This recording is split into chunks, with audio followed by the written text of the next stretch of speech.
Hello and welcome to the Bible Difficulties and Answers podcast. I'm your host, Lance Smith. Today we complete the last of our 5 introductory episodes. Is the New Testament reliable? As a reminder, we spent the previous 3 weeks giving specific arguments for a theistic God: the cosmological argument, the fine-tuning of the universe argument, and the moral argument. I believe each individually, and especially cumulatively, give a compelling case for a theistic God, but not the case for the Christian God. Today, we'll cover the subject of the reliability of the New Testament.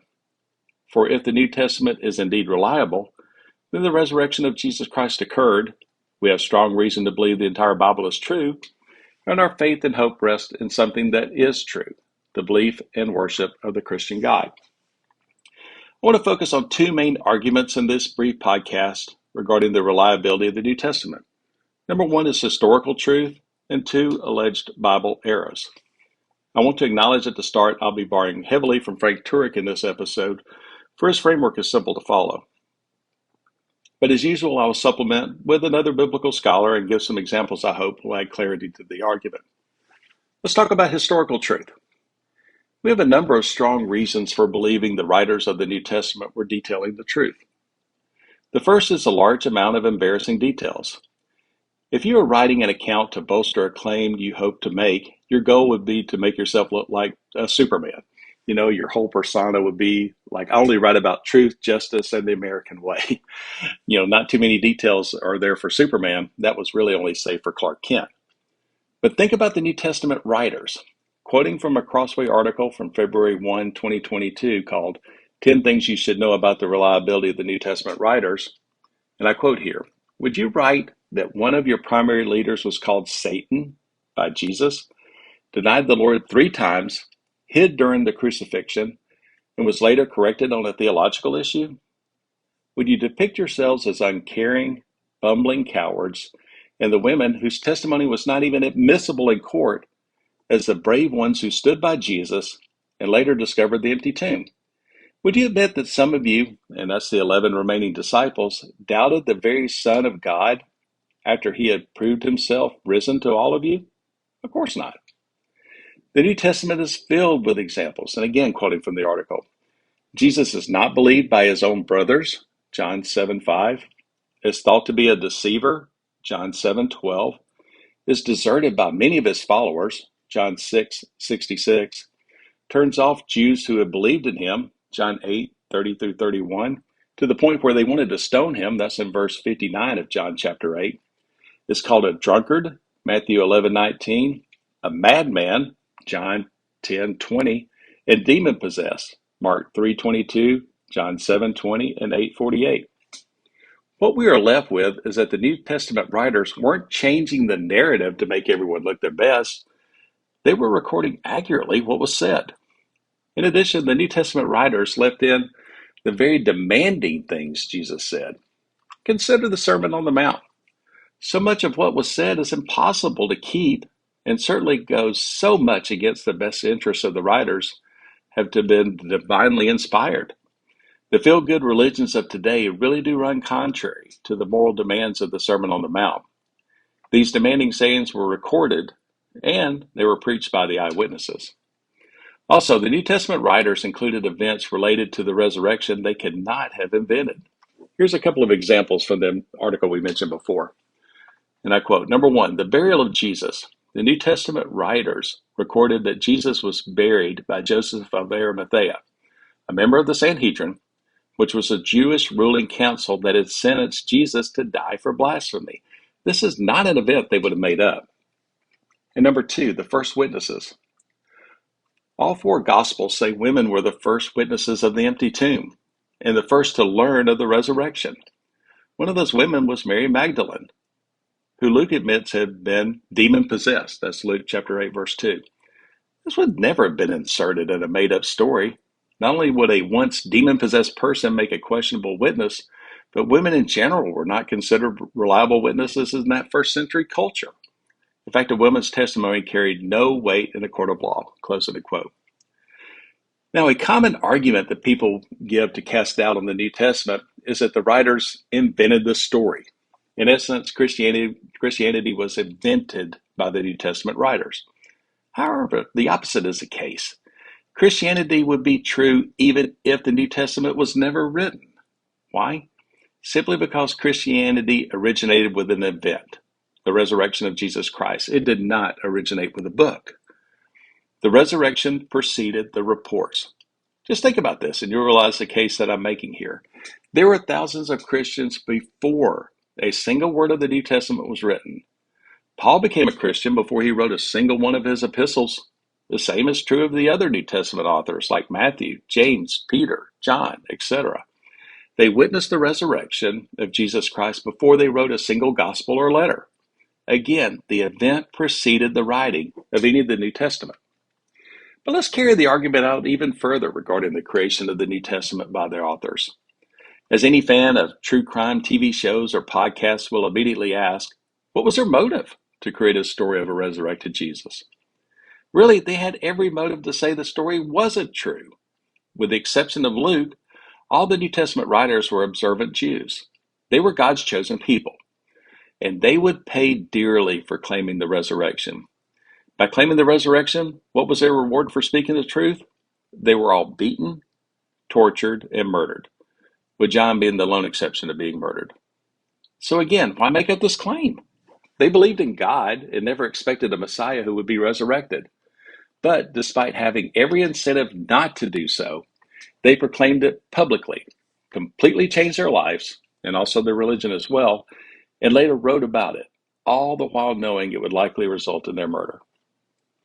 So we can confidently declare the historical truth of the New Testament writers by acknowledging the embarrassing details they included, the demanding details Jesus preached, which could have easily been discarded, the burial of Jesus, the first witnesses to the resurrection, and the lack of motive to invent such a story in the first place. And that's a pretty powerful argument for the historical truth. Let's go to the second area, alleged Bible errors. And I want to focus really on one story here for the sake of time. All right, the second area I want to cover here are the alleged Bible errors, or what some may refer to as divergent details. A common one mentioned is the number of angels at the tomb of Jesus. Matthew says there was one angel, while John said there were two. Contradiction? Not really. Going back again to the 10 things you should know about the reliability of the New Testament writers, and I quote here. First, let's point out that the angel accounts are not contradictory. Matthew does not say there was only one angel at the tomb. The critic has to add a word to Matthew's account to make it contradict John's. Second, but why did Matthew mention only one if two angels were really there? For the same reason, two different newspaper reporters covering the same event choose to include different details in their stories. Two independent eyewitnesses rarely see all the same details and will never describe an event in exactly the same words. They'll record the same major event, i.e., in this case, Jesus rising from the dead, but they may differ on the details, i.e., how many angels were at the tomb. In fact, when a judge hears two witnesses giving exactly the same word-for-word testimony, what does the judge rightly assume? Collusion. The witnesses got together beforehand to make their stories agree. So it's perfectly reasonable that Matthew and John differ. They are both recording eyewitness testimony. Close the quote. All the New Testament writers agree on the central fact that Jesus rose from the dead, but they didn't get all together to cover every single detail and smooth out any divergent details. So we are left with one inescapable conclusion. If Jesus rose from the dead, then Christianity is true.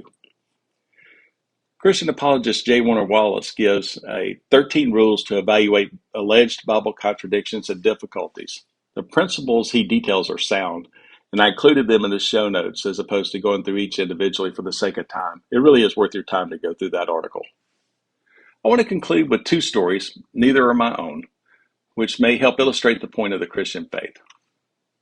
Number one, you'll hear any number of non-believers say something along the lines of, I didn't ask to be born, so why do I even need a savior when it wasn't my idea to be here anyway? Here's a story I heard as a reply. A family decides to take a boating trip together. However, teenagers being teenagers, their teenage daughter didn't want to go. The family said it's a family vacation, so we're all going together as a family. Reluctantly, the teenager joins her family, and they're in the boat together in the middle of the sea. The family then notices a hole in the boat and the boat is taking on water. They try to bail the water out, but it's coming in faster than they can bail it out. Eventually, they call for help. The Coast Guard arrives as the boat is about to capsize. The Coast Guard is helping save everyone by getting them off the sinking boat, but the teenager refuses help. She said she didn't need to be rescued because she didn't want to go on the boating trip in the first place. She didn't ask to go, and she didn't want to be there anyway. The Coast Guard is her only hope of rescue, so it doesn't really matter if she didn't ask to go or if she didn't want to be there anyway. She still needs rescue. That's all of us. We need rescue, and there is only one way to be saved.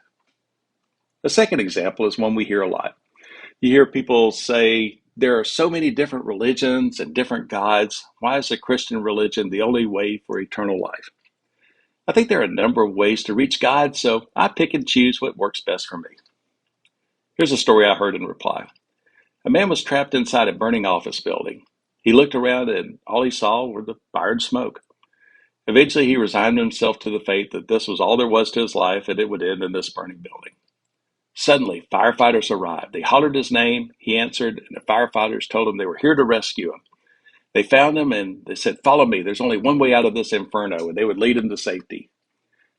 The man said that there are probably any number of ways to escape this fire, and having only one way out of the building really didn't make sense. The firefighters said no, they had found the one way in and out, and they could lead him to safety. Again, the man said no. That sounded really exclusive. Since they had found him, others most likely would too. And he'd just wait until another group found him. And then he'd find a way out that suited him best. Again, that man is us. We need rescue.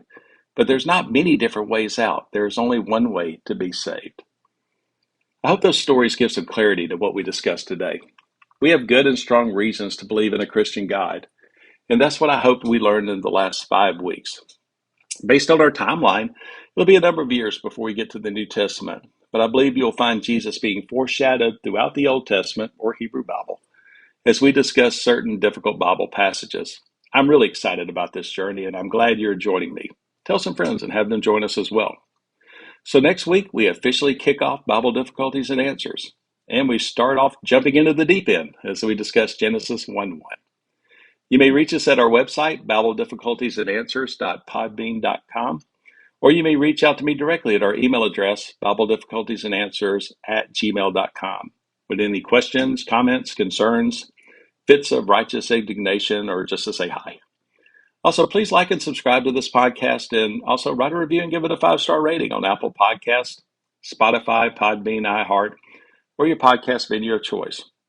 It really does help get the word out about the most amazing book ever written. Again, I am Lance Smith. Until next time, I wish you good luck, good health, and God bless. So long, everybody.